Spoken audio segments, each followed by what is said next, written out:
Hey guys, how's it going? It's Janie over here at JaniesSweets, and welcome back to another Friday Fixes episode where you ask me your cake questions and I do my best to answer them for you. Now, today's episode is a little bit of a controversial topic. As you can tell by the title, I'm going to talk about box cake mix compared to scratch cake mix, why it's such a big deal in the cake community, why people use it, why people choose not to use it, etc. By the end of this video, you will have my personal opinion on it, and as well as what I think why I think people do it differently than I do, if that makes sense. So now, before we get started on the video, because of the nature of this topic, because it's such a big to-do in the cake community, I do want to ask for everyone to be nice in the comment sections. I know that YouTube is one of those places where there's no inhibitions and you can kind of say anything that you want and you're pretty much anonymous, but understand that a lot of people are going to be on this side and a lot of people are going to be on that side about the subject, and I want everyone to be able to share their opinions in the comment section, regardless of what you think, whether you agree with me or not, whether you agree with someone in the comments or not. Just say what you want to say in a nice-ish way, because it's not so much what you say, it's how you say it. So let's just be nice to each other in the comments. All right, guys? Okay, so let's get started with the topic. Before I forget, I do want to announce the winners of the giveaway. I cannot pronounce a lot of the names. I got 2 winners from my YouTube page, 1 winner from my Facebook, or not my Facebook, I'm sorry, my Instagram page, and 1 winner from Javier's Instagram page. So I'm going to just have the names written out here at the bottom of the conversation, at the bottom of the video, just so that I don't mispronounce it and there's no confusion. So if you see your name scrolling about here, please reach out to me or to Javier either on Instagram or here on YouTube and let me know all of your information. I'm going to need your address and I'm going to need your full name so that I can send out all of the goodies for you. So congratulations to all of you, the winners, and thank you guys, every single one of you guys who have entered the giveaway. It really means so much to me. I wish I had so many prizes for every single one of you, but unfortunately it is a like a game, so there's going to be a winner.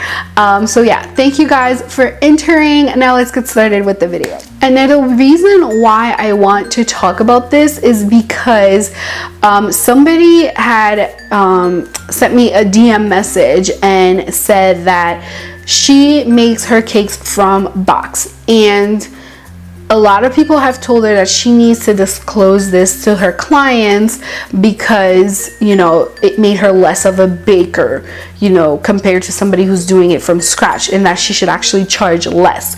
So I'm gonna debunk a few myths that are associated with baking, from a box, and I hope you find this video interesting. Let's go. So we're gonna talk about something that has really for the longest time bothered me, and it is the hate and abuse that people or certain people in the cake community receive simply because they use a box cake mix.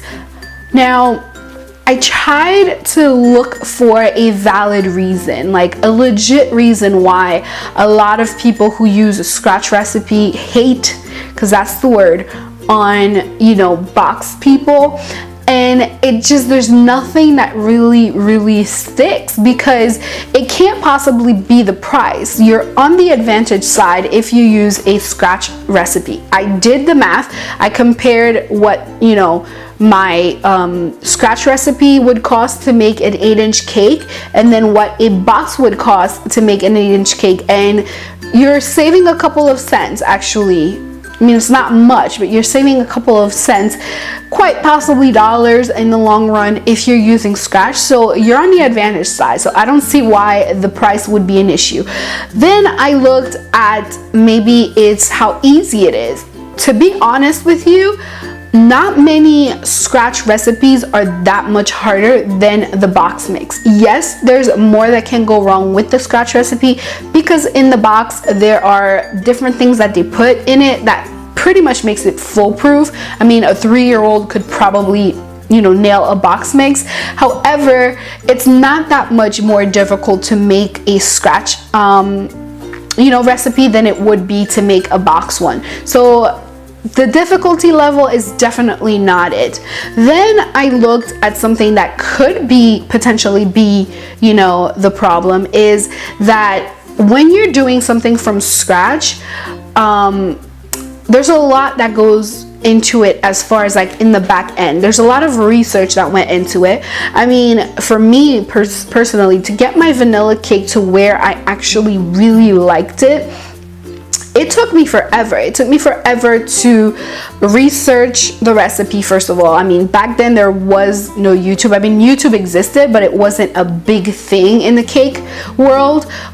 So I had to look up everything online, or, you know, on cake forums, different sites like that, blogs and stuff like that. So it really took forever to come up with a recipe that I liked, just on paper, and then to try them out. You know, until I found the one that I liked, it really took me a long time. So I really think that in order to bake from scratch and to really master it, you have to do a lot of research, and you have to do a lot of legwork.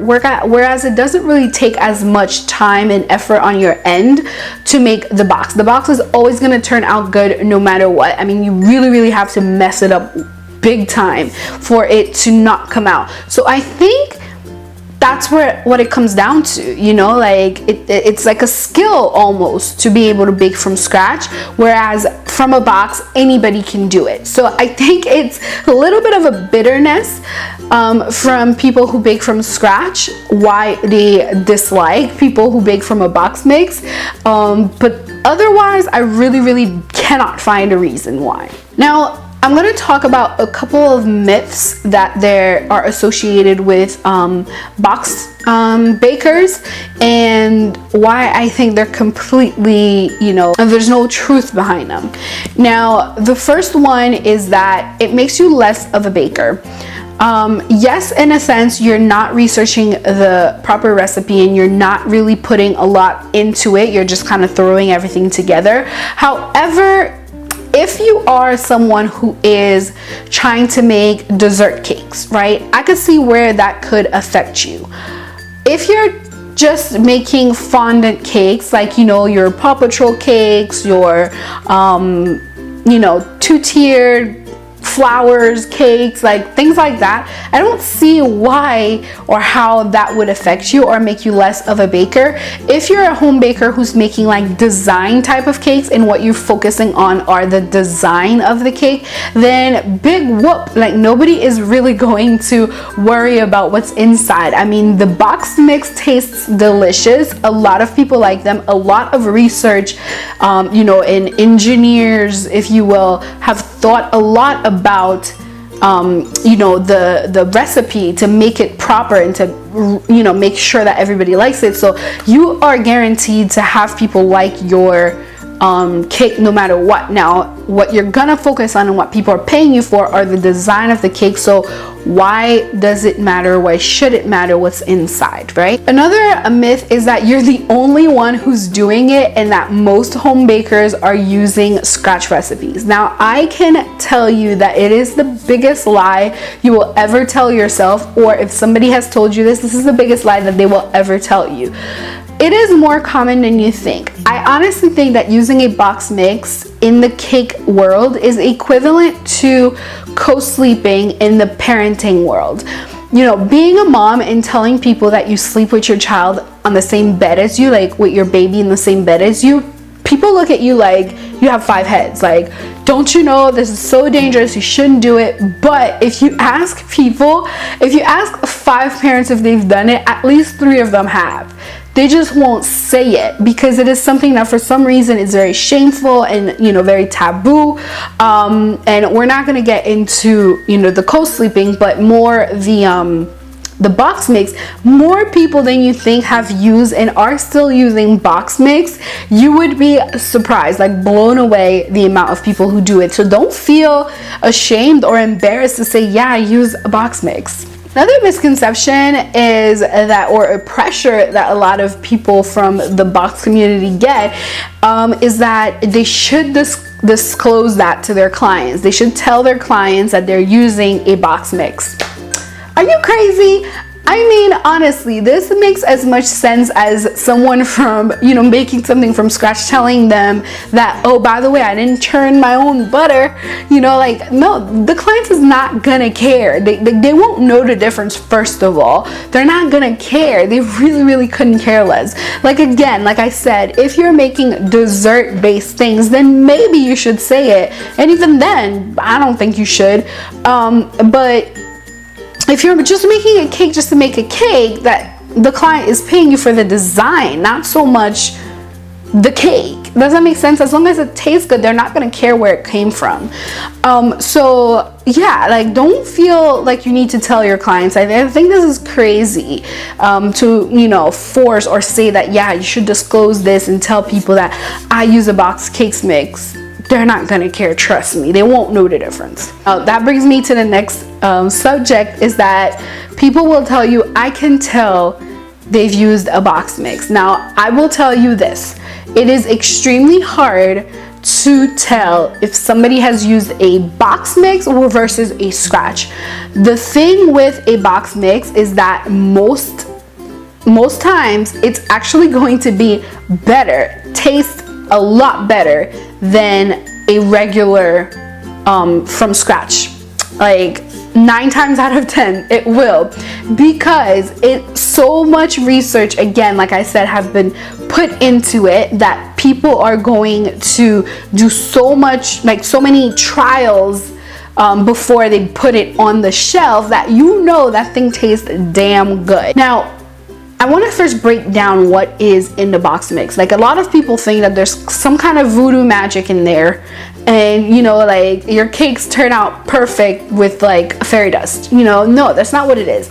Inside of the box, if you read the first ingredients, there's some kind of flour, some kind of sugar, some kind of leveler ingredients, like how do you call this, starch or something? I'm sorry, baking powder.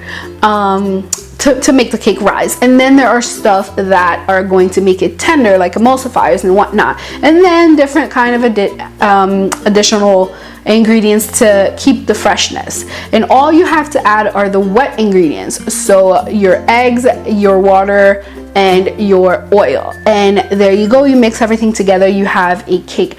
Now, take a scratch recipe, for example. You use the same ingredients, the dry ingredients, some kind of flour, some kind of leveler, some leavener, I don't know what the word is, baking powder, and sugar, and then wet ingredients. So you have your milk usually, and your eggs, and then the fat, instead of oil, a lot of recipe calls for butter, which will give the home cake like a more sturdy base. When you put it in the fridge, it'll get hard. So that's it. Like, it's the exact same ingredients. They've just pre-packaged it for you, and they've added a couple of things to make it shelf stable. Now, with all of that said, would I personally bake from scratch or from a box mix? I do both. I have some recipes that I use a box mix. I have some recipes that I use scratch mix for. My red velvet, a lot of people actually preferred when I made the box than when I made it from scratch. It's not cost effective for me to make it from scratch. I mean, if I'm making it for myself, I probably would, but to sell, I don't. I just make it from a box mix, and no one has ever said anything. No one has ever complained. No one has ever even thought about it, like, it's just is what it is. My vanilla cake, I actually like to do it from scratch, only because I found a recipe that really works and that I really like, actually, over the box one. That's the only reason why I use it. But in the beginning, every single cake that I made was from a box, and that was just that. So my biggest takeaway in this video is I really, really want to shatter that taboo that a lot of people you know, have, and the shame that a lot of people feel when they use a box mix. It's almost as if, you know, like you've, you know, poisoned your customers, you know, because gosh, you've used the box mix, or, you know, it's just, there's no reason for it. If you choose to use it, that's okay. If you choose not to use it, that's okay as well. I really want to normalize it. I really want people to, you know, feel safe using it, and you know, not feel ashamed. They make it for a reason. They make it because people like it, people buy it. So if you choose to do it, that's okay, and don't feel embarrassed, don't feel ashamed. So yeah, I really am interested to know what you guys think in the comments below. Like, do you use it? Have you used it? Would you never ever use it? Please let me know. I'm interested to know, and let's share our thoughts in the comment section below. If you have any other questions or requests about box cake mix, or you know, other videos that I could probably do for you, please don't hesitate to let me know in the comment section below. So this is it, you guys, for this week's video. I love you. Talk to you later.